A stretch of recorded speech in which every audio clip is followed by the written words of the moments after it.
Thank you very much to the organizers for the invitation. So my talk is going to be a little different, maybe in flavor from the others. And I will mention some problems that arose in random matrix theory, which were in fact posed by people doing number theory, and mostly Peter Sarnak and Nick Katz. And so before going, no, he's not here today. So I had to give a talk in his office yesterday. So I mean, everything I'm talking about, I mean, you can find the latest versions on my webpage and not on the archive. So I start by mentioning the random matrix models I'm going to use in this talk. So it's the unitary group with the Haar measure. And so all eigenvalues are going to be on the unit circle. And there's a well-known formula for the joint distribution of the eigenvalues, which is due to Hermann-Weyl, and which is given by the formula which is here, which is this van der Waals square, to which people are familiar, and the normalizing constant.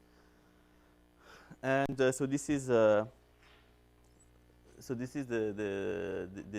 matrix model. So I mean, when the talk goes on, I'll explain why this is the relevant set of random matrices to study. Maybe why not GUE or other ensembles. And so I just recall very classical facts. For instance, you can find them in the book by Mehta. So the eigenangles form a set of point process, and you can compute explicitly the correlation function, which are given by some determinant, and the kernel is given here. And so you have so this is a first step to perform computations, compute statistics for random unitary matrices. And then the kernel, which is very well known to everyone here in this room, is a sine kernel, which you obtain at the limit in the following sense. So if you take, so I note En, all my eigenvalues rescaled by n divided by 2p, so that I have mean spacing 1. So it is a classical result that this statistics here, the R-point correlation, converges to this integral for test functions which are, say, Borel bounded with compact support to this quantity here. And in fact, I mean, you can even show that, I mean, you really have convergence in the sense of point processes. And so say you take a function which has Borel bounded with compact support. So this object here converges in low to this object here. So these are classical facts. And a result which is due to Freeman-Dyson. So now I'm going to tell a story which is really an IAS story. So it took place here in the 70s, early 70s. So Freeman-Dyson performs what is called a pair correlation statistics for random unitary matrices in his work related to physics. And he found, thanks to the previous formula that I showed you, so if you take the case of two-point correlation and you make a change of variables, and you can show that for suitably chosen test functions, you have this asymptotic result here. And so the beginning of the story was that then Montgomery was freshly graduated, so he was visiting the institute and then met with Freeman-Dyson. And Montgomery is a number theorist. So the object in which he was interested is the Riemann zeta function, which is here. So you have this Dirichlet series at the right of the one line, which also have an Euler product. And it can be continued analytically to the whole complex plane with a simple pole at 1. And it satisfies the functional equation. And the Riemann hypothesis is that all the zeros are on the critical line. And what Montgomery was interested in was the statistics of these zeros here, the ordinates of the zeros. how they are. So because of symmetry, I mean, we can just restrict ourselves to gamma n strictly positive, because if gamma, I mean, half minus I gamma n is also 0. And also, I mean, now I start just by mentioning that this is also, I mean, of course, I mean, it's an old idea of Pauli and Hilbert that if, I mean, one way to attack the Riemann hypothesis is to find an operator, Hermitian operator, such that, which is of the form 1/2 plus IH, and such that the zeros of the Riemann zeta function can be shown to be the zeros of this operator. So I will come back to this a little later. But what Montgomery has had conjectured was the following. So I'm not going to go too much into the details of to which extent this is a theorem and to which extent this is a conjecture, but the way it's stated here for, say, generally large class of test functions, if you rescale the zeros of the Riemann zeta function on the critical line in such a way that you also have mean spacing 1, then it is conjectured that in fact you get the same per correlation function as in random matrix theory. And this was the beginning of the so-called Montgomery's conjecture that the zeros of the Riemann zeta function should behave statistically like eigenvalues of large random matrices. So now, I mean, in light of all the results that have been developed in recent years on universality especially, so a natural question, I mean, I mentioned the pair correlation, but it's conjecture to hold for higher order correlations as well.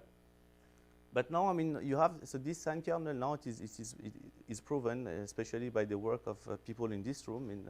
This was among the most important work in random matrix theory in the past years, that the sign kernel enjoys some universality aspect. So in somehow, I mean, this a little bit maybe lowers the interest of the Montgomery's conjecture, because you might say, okay, this is just a sort of law of large numbers, and it's something that appears everywhere in nature. Why not for the zeros of the Riemann zeta function? And but I mean, there is what I would like to tell you is that there is more into it, in fact, than just Montgomery's conjecture. So there are two aspects. The first one is a remarkable work by Katz and Sarnak, who showed that in fact all the Montgomery's conjectures are theorems in function fields. So essentially, when you take if you take a zeta function of a curve, you have a spectral interpretation for the zeta function. So it is the characteristic polynomial of a matrix chosen in some conjugacy class in the unitary group of some of the compact groups according to the family of L functions you are considering. So, so this work of Katz and Sarnak already, I mean, is a first hint that the unitary group should be, and its other compact subgroups I'm not mentioning today, is the good object to consider if you have at least number theoretic things in mind. And the other thing, the second, yes?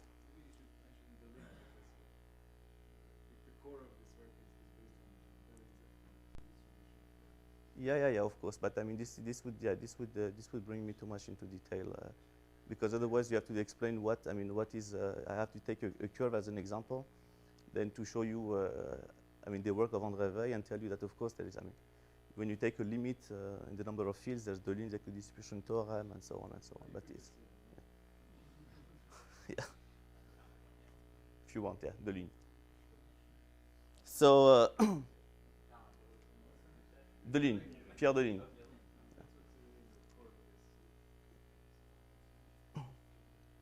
I mean, the result, I mean, the equidistribution theorem of Katz and Sarnak is a special case of the Ligne general equidistribution theorem. So, which was used to prove the Weil's conjecture based on the work of Grothendieck. But I mean, I'm certainly not an expert in the equidistribution of the Ligne, theorem of the Ligne. And I mean, so I mean, I have some things, but it's mostly my co-author, Emmanuel Kowalski, who's a number theorist who understands these things. So the second result is a striking result, which dates back to Keating and Snaith in the years 2000. The paper was out in 2000, but I mean, I think they had the result a year or two earlier, which is the Moment's conjecture that I can maybe just briefly recall here. So I mean, I don't want to go to the details, but just to give you the idea of what this conjecture means. So this quantity here is of interest to number theorists. So it has been an open problem for almost since the early 20th century to find out the value of these moments for lambda, an integer. So the cases when lambda is equal to 1 and 2 were known already by Hardy Littlewood and Ingham in 1918 or 1923, 1926. And in the years, in the 1990s, so there were work done by analytic number theorists, Brian Conroy, Ahmed Ghosh, and Steve Gonek, who made this prediction that the full moment conjecture should have this form. So of course, just a word. I mean, if you're able to show this, I mean, even a slightest, a much weaker version of this, you get Lindelof. You prove the Lindelof hypothesis, which is a conjecture on the size of the Riemann zeta function on the half line. So that's one reason why you might be interested into these quantities. And so this quantity here is is called the arithmetic factor. And in fact, you can predict it using a naive probabilistic model. So if you want, if you have, so I don't know where I should write so that it's visible to everyone.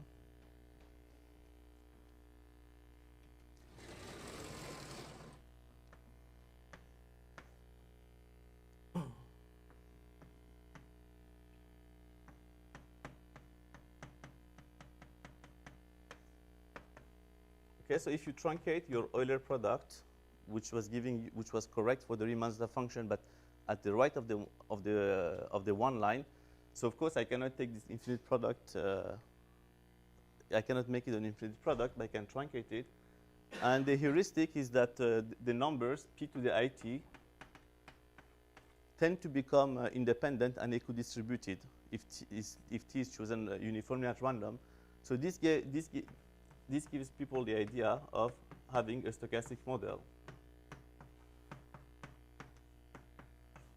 which is this one, where the theta p's are independent and identically distributed uniform random variables on the unit circle. And so this is, for instance, I mean, now as a probabilist, if you take the log of this quantity, you can show that it satisfies the central limit theorem, and the variance is going to be of order sum over 1 over p, where p runs over prime numbers, and this is asymptotic to log x. So that's why in Selberg central limit theorem, for instance, you could expect that you have this asymptotics of half log t. But this quantity here, the g lambda here, was not predicted by number theory. So the case 1 and 2 were known, and these are theorems Hardy and Ingham. The case 3 and 4 were conjectured by Brian Conroy and Ahmed Ghosh, and Brian Conroy and Steve Gonek, using number theoretic arguments. And what Keating and Snaith did is that they said, okay, let's try to predict this factor g lambda using random matrix theory. So what would be the idea? So we have to come up with a random model for the Riemann zeta function on the critical line. And so a naive guess would be that we need a function whose zeros are going to be statistically distributed like those of the Riemann zeta function. And so of course, I mean, the first guess is the characteristic polynomial of random of your matrix. And so if you introduce this Pn of z here, so this gives you the characteristic polynomial, and all zeros are the unit circle, so you expect that the role of the critical line is played by the unit circle. And so you want to compute the moments on the unit circle at one point on the unit circle by since the Haar measure in invariant under rotation, so you can restrict yourself to the point 1. And you can do this calculation, and I will tell you during the talk how we can get this result also. And you get this ratio of bounds function, which is given here. It's a double gamma function. And by the way, I mean, this is also related, I mean, to the discussion yesterday you had about the Szego theorem. So this is, I mean, you can get this result by using the result by Widom, which is because you have, you can use Heine result to write this as a Topli's determinant. So the function f is log of 1 minus e to the I theta. So it has a singularity, but you can apply the result of Wisdom and Estel-Bazar. And then you would get you get out these things. So this is also a sort of linear statistics with singularity. This is for this is for real part of lambda strictly larger than minus 1/2. And you can also map it to Yeah. So this thing here, if you so the theory of Topli's determinant. So it tells you that if you write these things down and integrate with respect to, so it's a symmetric function of the eigenvalues. When you plug the Weil's integration formula I wrote on the board, so this can be written exactly as the determinant of Topli's determinant of the function log of 1 minus e to the I theta, and it has a singularity. And then you go on the results of Wisdom and Bazar apply here, and then you get exactly. So you have this ratio of Barnes function. So this was the dot on the board you mentioned yesterday. So it is this ratio of Barnes function.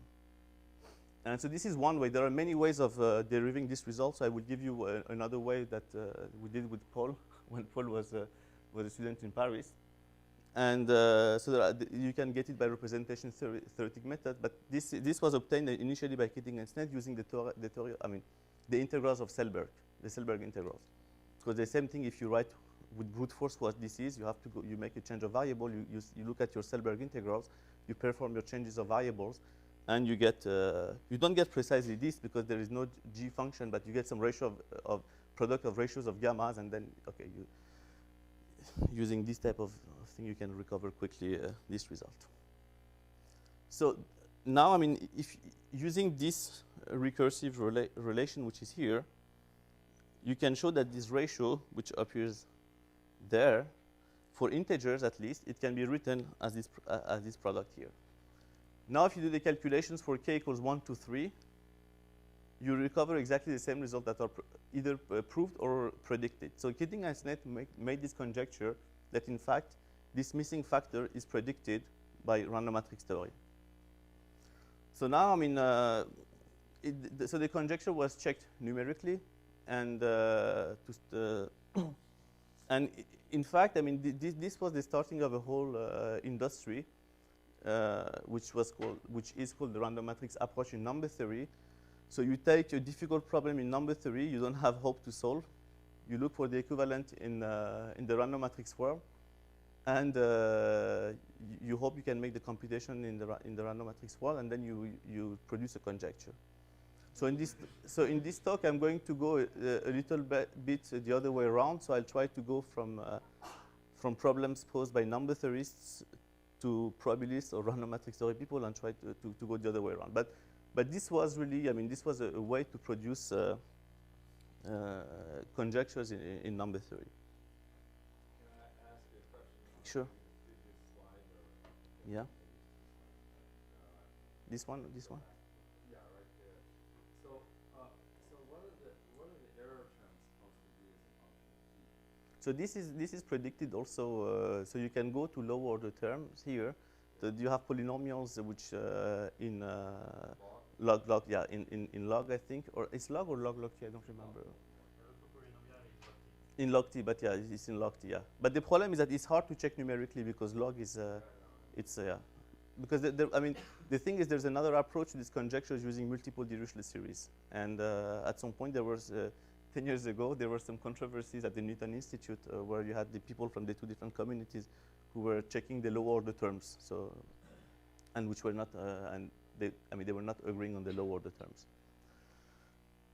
So, in fact, what is remarkable in this work by also Keating and Snett is that you can compute, say, the Fourier transform of the log of the characteristic polynomial as a complex value random variable, or if you wish, as a two-dimensional random variable.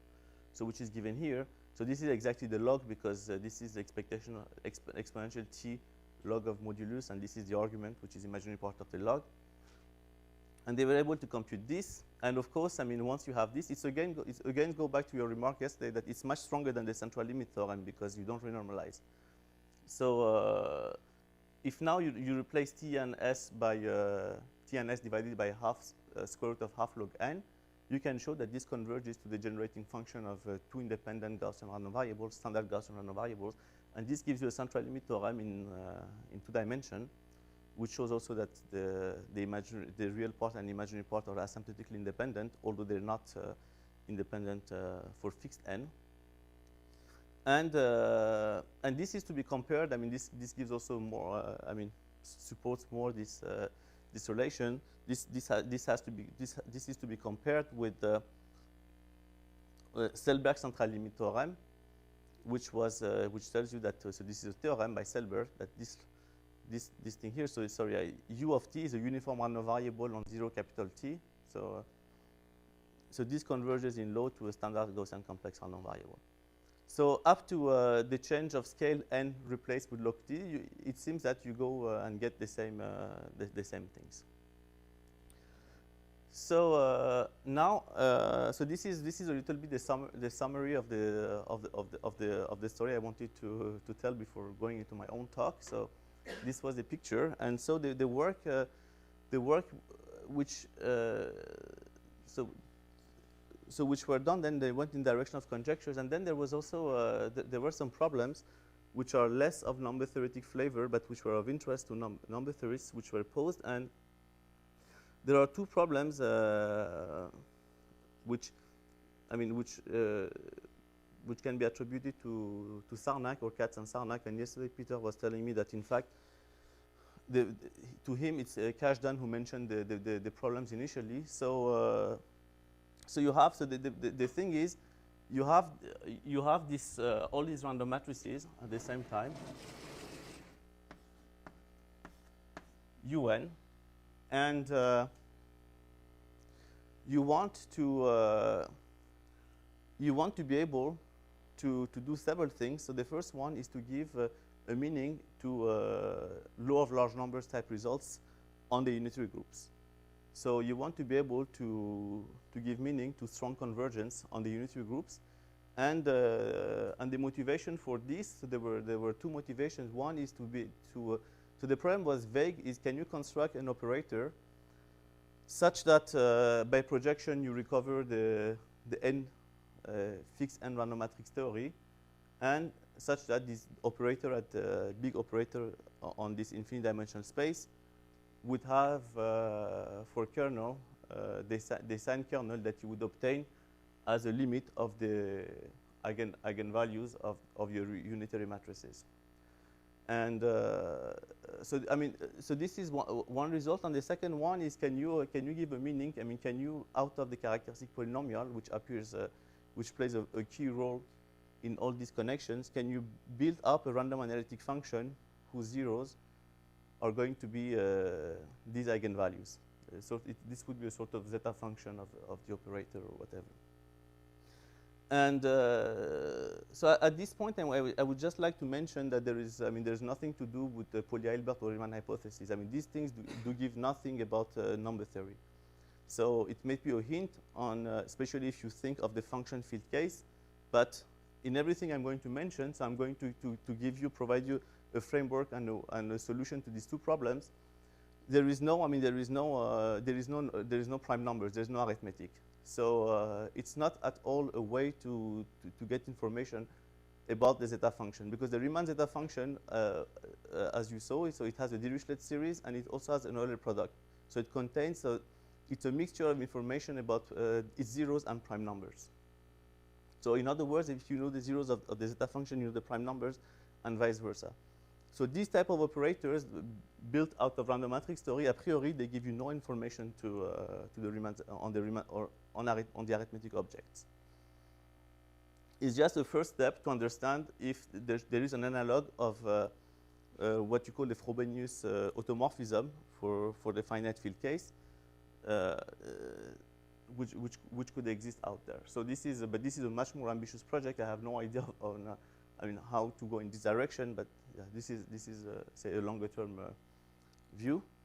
And the other thing I wanted to mention is that if you are interested, and if there is time, which I doubt, but I can explain to you, give you some more convincing arguments that the Kidding's-Net conjecture, in fact, is one special case of a much more general phenomenon that happens in arithmetic. So I have more examples in my work with Kowalski, but I did not include them here because they're not random matrix based, but you have other arithmetic objects which satisfy exactly the same structure as the moments conjecture for Keating and Snaith, where you have a part which is predicted by the naive probabilistic model and a part which is a correction factor, which is due to some group acting behind. And so there are cases where we can actually even give proofs of similar statements. But I mean, this is only if you are interested and and if you want to know more.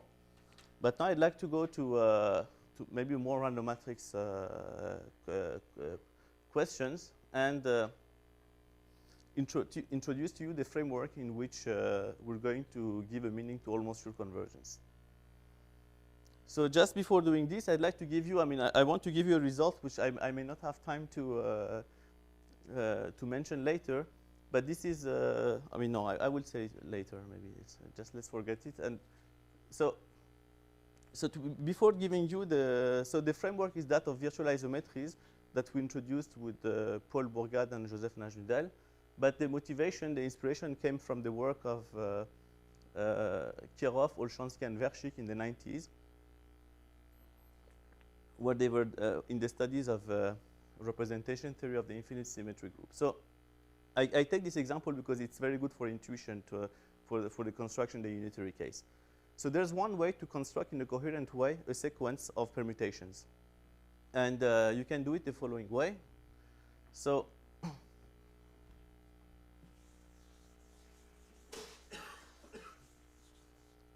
you can show that, in fact, if you take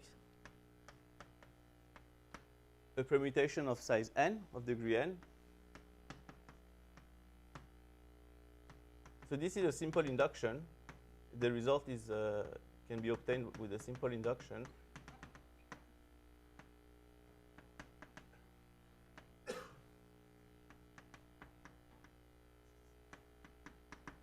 So my toes here are transpositions, so they change. So I is in, ik is in 1k, and tau k is a transposition. So tau k ik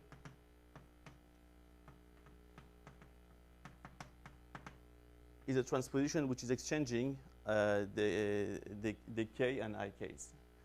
And the interesting fact about this thing is that you can always compose on the left with another such transposition.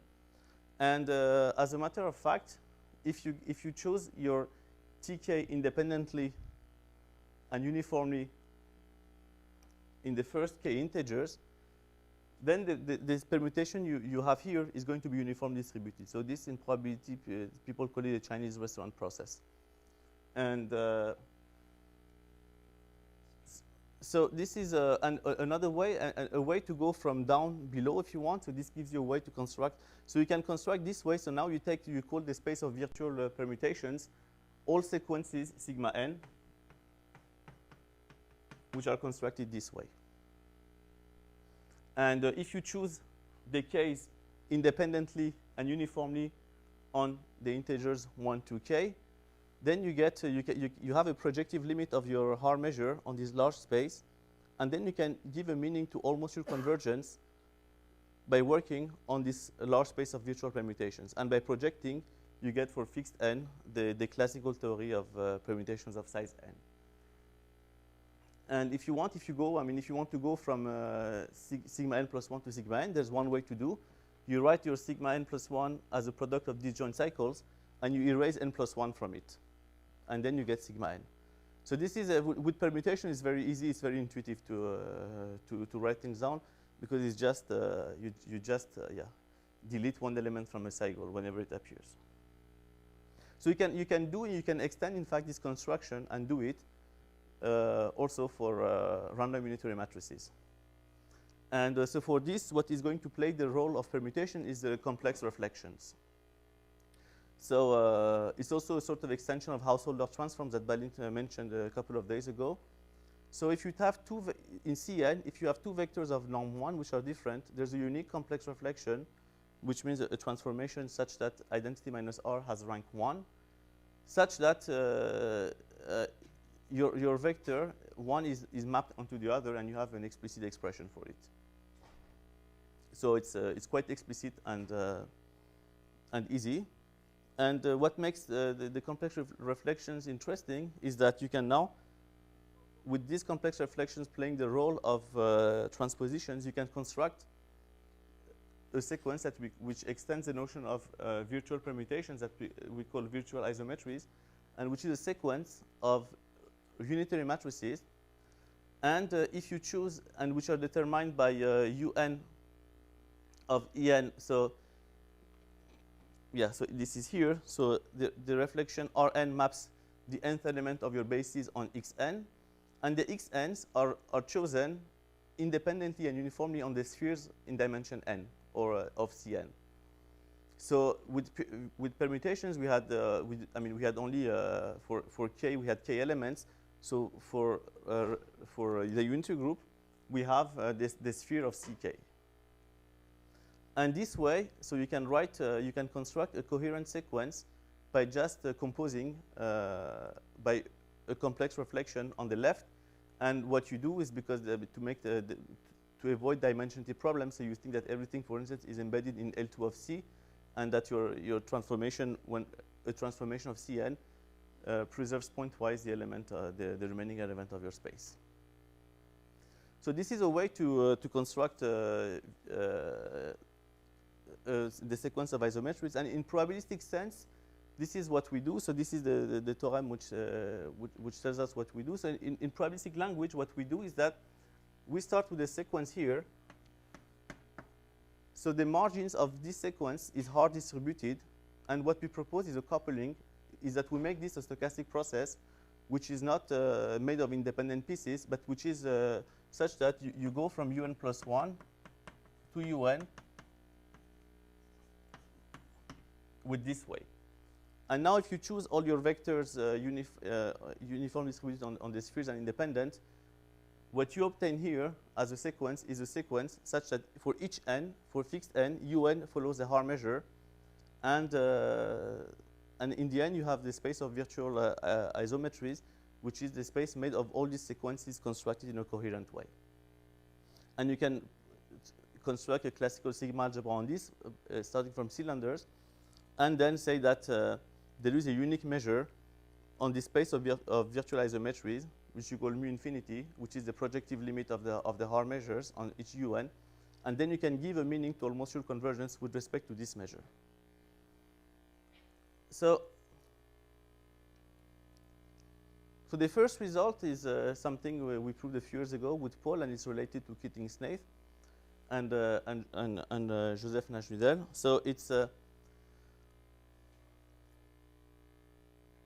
okay. So let's start with the virtual isometry, and we take un, one of these the isometry in un, and we call fkn one of the normal bases made of the eigenvector. So this is, there is no unique choice. You can, because you have the you can choose the phase.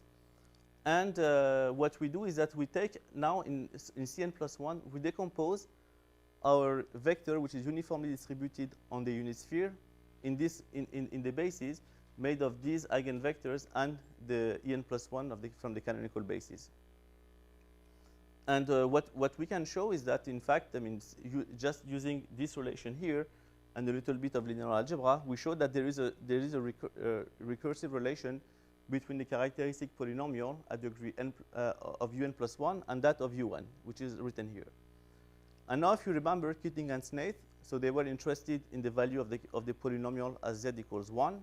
So all these things, all this part is going to vanish. Okay, and then you have a very simple expression, and so this gives you that inductively you obtain that. Okay, maybe we skip the elements of the proof. Yeah, so you obtain that, in fact, you can, with the simple induction, you can show that the Pn of z, Pn of 1, sorry, is simply a product of this 1 minus nu n. And what is nu n? Nu n is here. So it's one coordinate of a uniformly distributed vector on a sphere. And you know its distribution. It's very easy because you know how to represent a uniform distribution on a sphere. So it's Gaussian divided by the norm of the whole vector of Gaussians.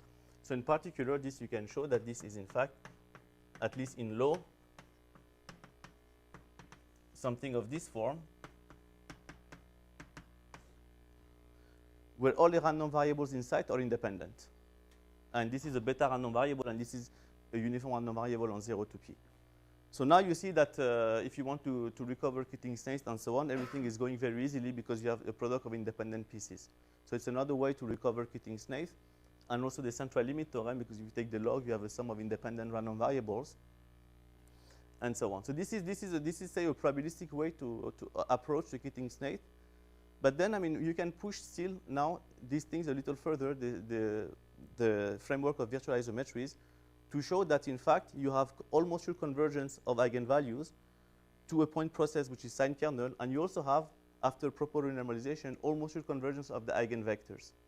And thanks to this, we will define a flow of operators on our space, which is going to satisfy what Katz and Sarnak were asking. So this is now, sure.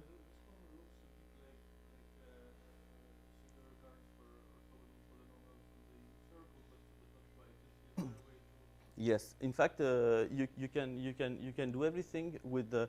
So if you take, so this relates also to the talk by Balint. So if you take even a beta ensemble, so you take a Coulomb-Gass, so you take a Vandermonde, so this was delta to the power beta.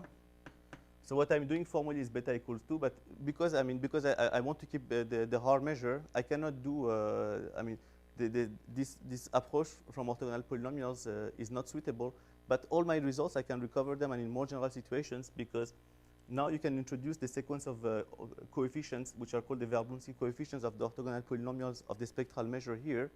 And so you have your spectral measure, which has which is of the form sum of pk and the eigenvalues. And on the other, in the other word, you have the Verblunsky coefficients.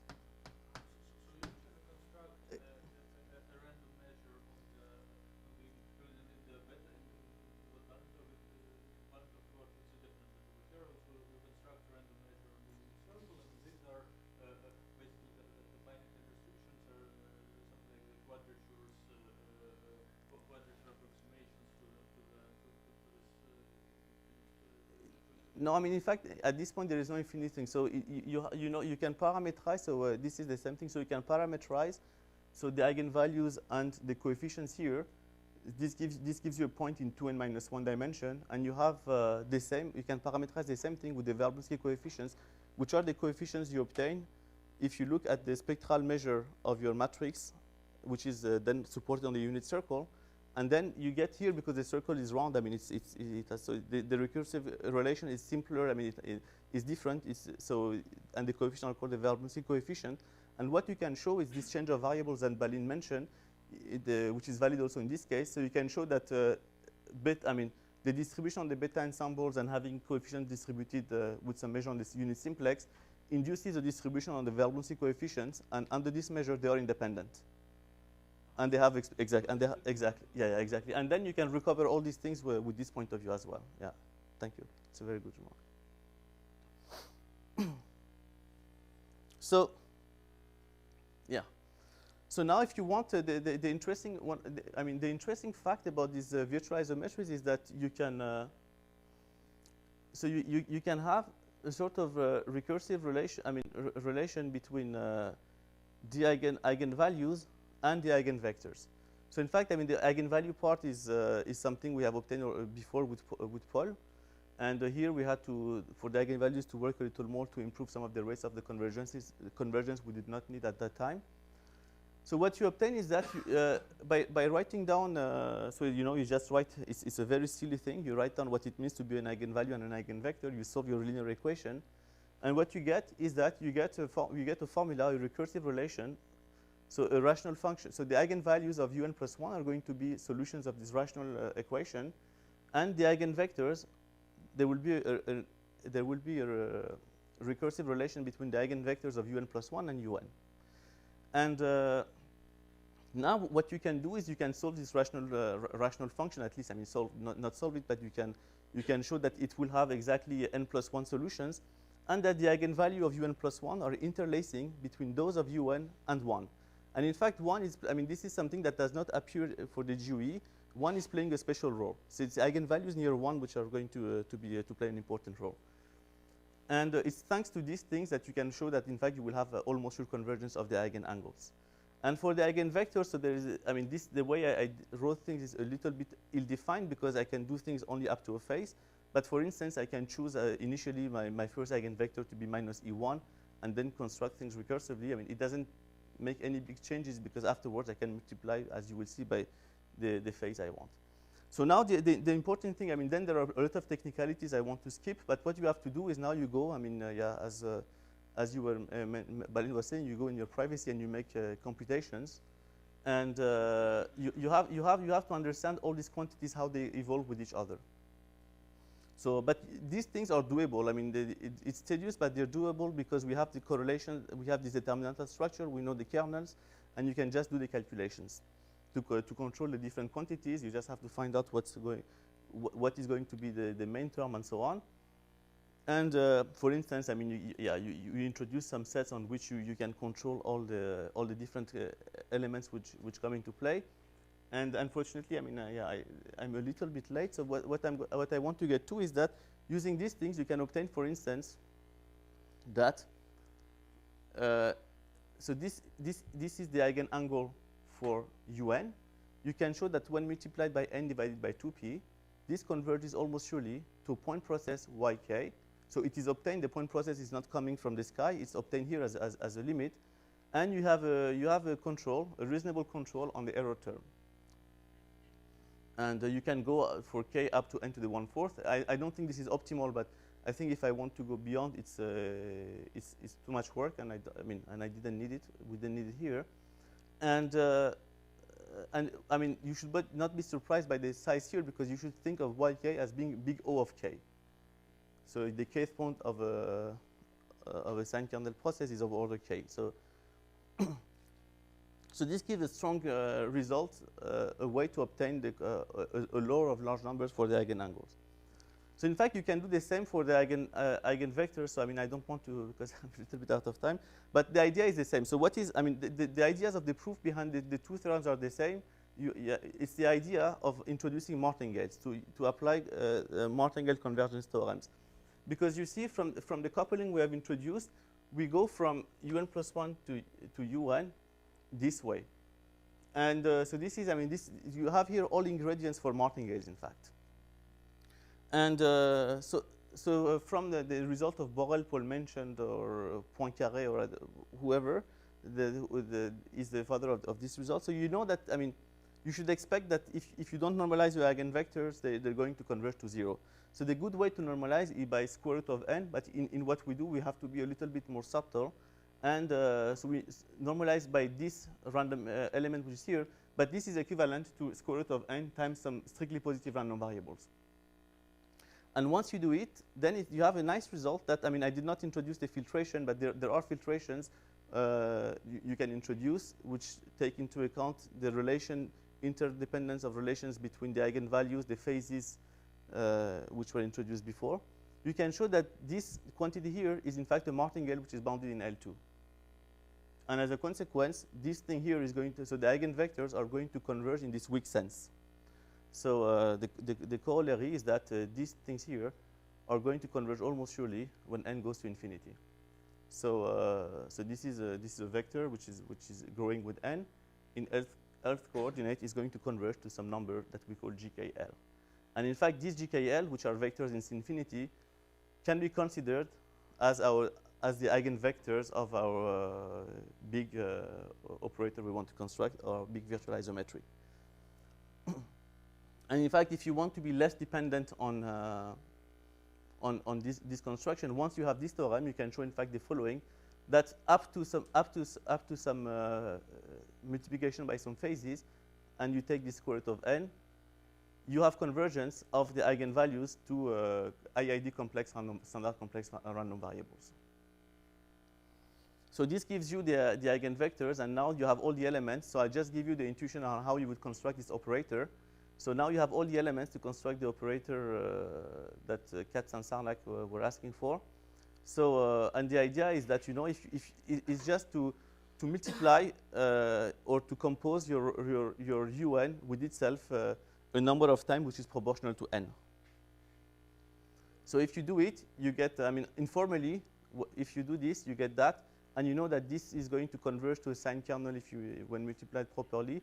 And we know from the previous slide that if you do things, if you rescale properly, this is also going to converge. So the idea is to have to construct this operator on the space of linear combinations of the eigenvectors in this way. So this gives you a flow of operators. And but of course, I mean, this is a silly way to do. We have to show that it is constructed from our random matrices. And what you can show is that, in fact, so the operator which is here and which is defined here, this flow of operator is in fact obtained as a limit of this iteration powers of the random unitary matrices. So this shows you that this operator, which is somehow silly and easy, but is obtained naturally from random matrix theory from the different UNs. So there are two things I'm not happy with this operator. The first one is that the space E is a priori not a Hilbert space, but you can put a scalar product on it. This is the latest thing we've done to turn it into a scalar product. And in fact, you have the same problem that you have when you have H half plus epsilon problems. I mean, you cannot define it on the good space, but you can define it on the good space plus epsilon. And the other thing, so we have another space which is more natural, which does not depend a priori on the eigenvectors. And but it would be a little bit too technical to explain it now. But it uses the fact that we have, in fact, everything, all the convergences I mentioned so far for the eigenvectors were weak. But you can have also very strong statements on the eigenvectors in L2 norm. But I mean, this is it's the same ideas of martingale techniques again, using L2 bounded martingales and so on.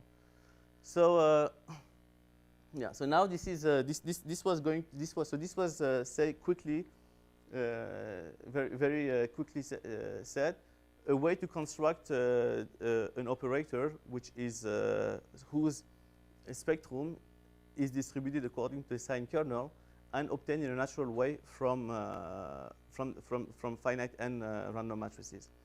And I think that Balint now has an, I mean, that's what you mentioned, you have another way of constructing an operator, which is it's basically the operator that Edelman constructed in conjecture.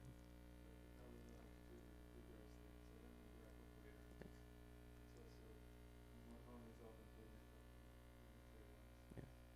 because in fact, I mean, there is, I mean, the question is how do you want to construct your operator? I mean, which space on which you want to act. So the way it's done in Edelman, and in fact, I should mention also which was also mentioned 2 days ago, a paper by Kilip and Strisiu, which I think is, I mean, it's an excellent paper which people do not look at enough. It has, I mean, in fact, in the case of the beta of these beta ensembles, he has, I mean, he gives a recipe to construct an operator. But I mean, the main difference is that here, I mean, we have plenty of rigidity. We have, I mean, the question that we try to solve is by keeping track of the random matrices UN with hard measure. So we're not allowed, we do not allow ourselves to change the spaces. So that's the difference. But I think, I mean, this is certainly a promising direction because, I mean, to construct these operators, because it can also give you, I mean, show you why these kernels appear at the limit. So now another question I would like to, another result I would like to mention is this one. So I have to go back quickly to that's the problem of copy and paste. I should have put it later. Yeah, here.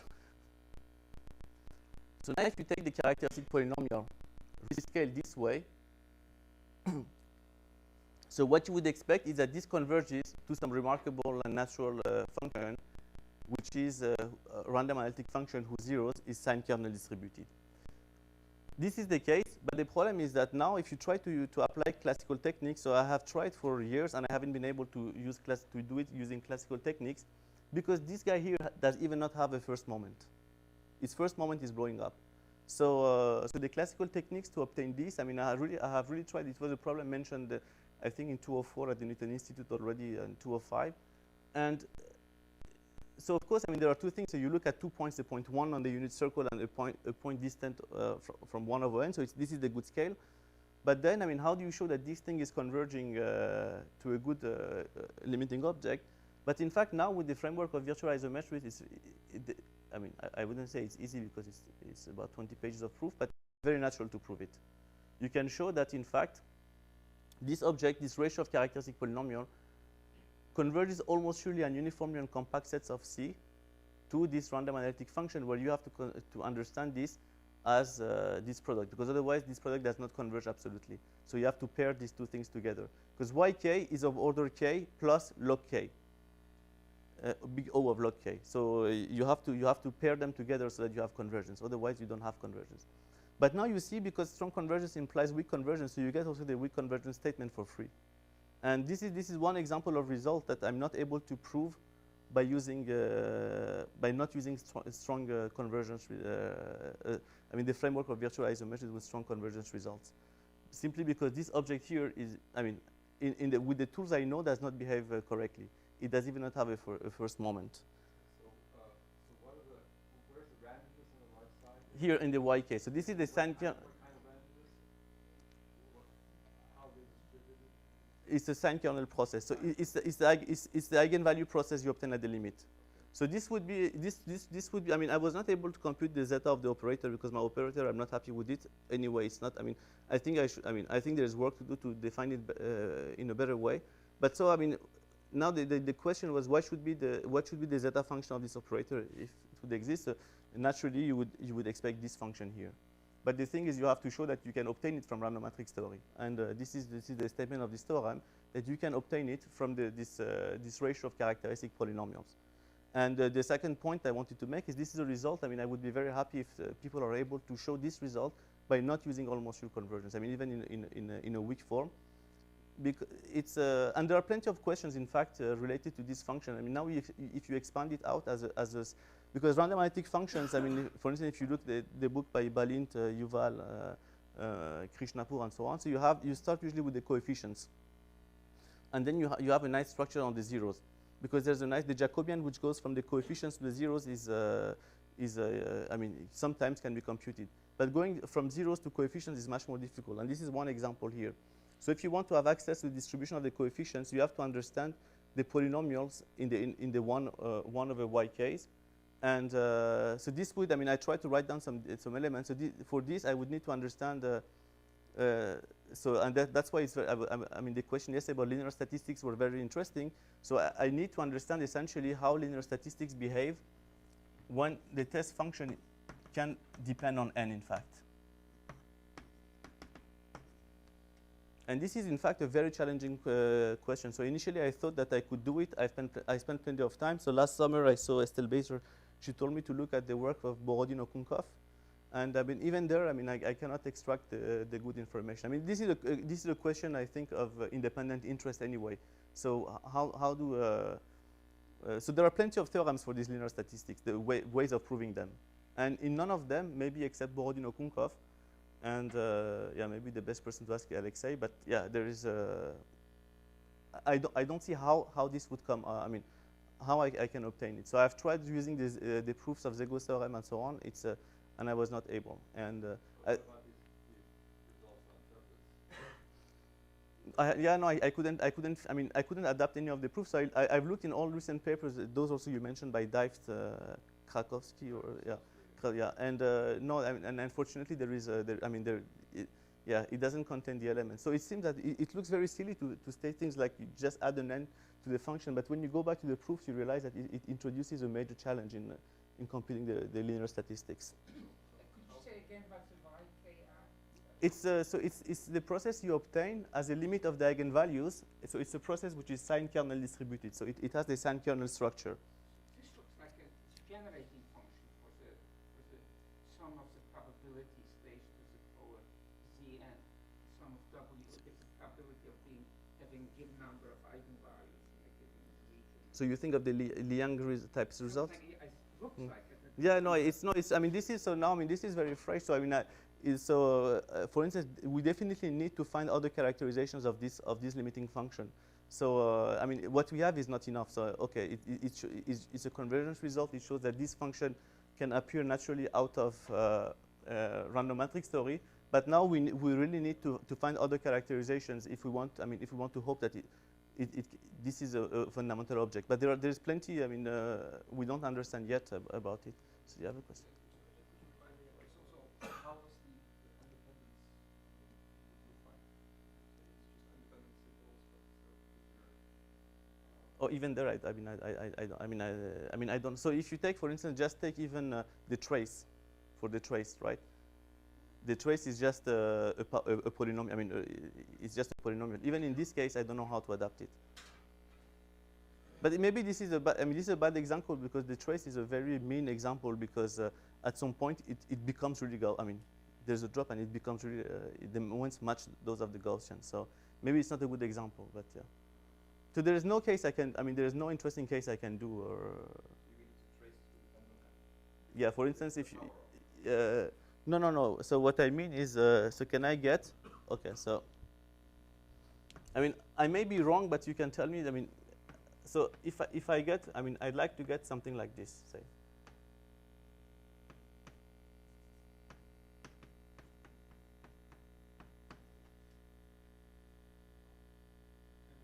No, I mean, I'm not sure this is maybe this is trivial, but I mean, there's, yeah, this is trivial. So there is, yeah, this is a.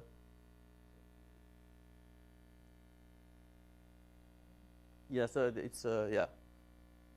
Hold on, you get the result for fixed n. I'm not sure it's trivial for fixed n. Yeah, exactly. No, it's not trivial. No. So do it and tell me the result. It's not trivial, I think. It's not trivial at all. It's for fixed n. Yeah. So do it for fixed n. Even this example, which is very simple, I think is far from being trivial. I mean, it looks trivial, but if you write down, you will see that it's not trivial. It's So, are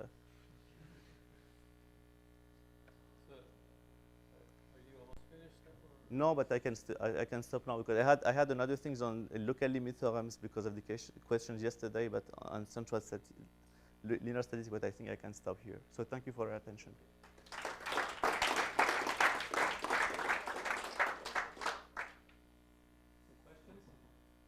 Yes. Yes. Are there any numerical results or what holds the linear zeta function 0 satisfying a local central limit theorem? So local central limit theorem. I mean, I think Paul is the expert for the limit theorems for the zeros of the zeta function. So because he has results. I mean, I think. On the mesoscopic scale, all smooth statistics are Gaussian. On the mesoscopic scale, all smooth statistics are Gaussian. It's a limit of high ordinate. And that's Selberg, is it? Yeah, it's basically Hilbert. But it's, I mean, it's your result with Jeffrey Kwan, The no? tools are from Hilbert. But can you prove it? I think you can prove it without RH now, right? Yes. Is this, so first two questions. First, does it, is there some analog for general or non-converging? But it looks like something which for general beta should fit into the framework of Montgomery processes.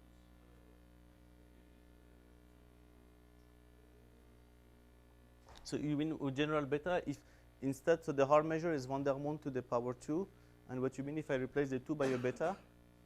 So on the unitary group, so the more general things we can do is if you add, this is something we did with Paul Bourgade, if you add some potential here, which, so with delta properly chosen, something like that. And there, I mean, you can go back to the, essentially to the Kilde-Pan-Soisu philosophy with the Jablonski coefficients and construct matrix models.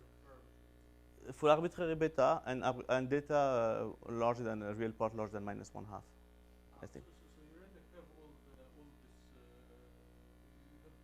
this construction of all No. Up to characteristic polynomials, up to the characteristic polynomials, we can reprove the result using this. But for the coherent sequence, no. I mean, this is yeah, because you need to get the coherent property of the measure by projecting, and there you usually use this hard measure, And here, if you exclude, I mean, if you take your van der Waals and you take something else, there is no group behind. You have metrics ensembles, but they are not grouped. I don't know. Maybe I yeah. Similar things for both ensembles were done by the Yeah. But you can construct the derivative operators just using a certain framework. You can construct what? The derivative operators for just that you are done. These ones here. Yeah, I mean, this is. I mean, you can adapt the carousel essentially also, or the Kidip-Lansteussu thing for this framework. But the thing is that you lose. I mean, this is a fundamental thing. You lose the almost sure strong convergence and the fact that you want to keep your unitary matrices from the beginning. Sorry. You can couple them very nicely together. What can you couple? The unitary matrices so you almost converge. Of the CMV matrices? I mean, yeah, I mean, I haven't seen it, but yeah, it's because I mean, as far as on the things I work with the CMV matrices, there is always a problem because when you truncate, it's not unitary anymore, so you have to change. And this introduces that each is okay. I mean, I don't know. It's I mean, if you have something, I'll be happy to see it, but yeah, it's Any other questions? All right, then let's thank the speaker.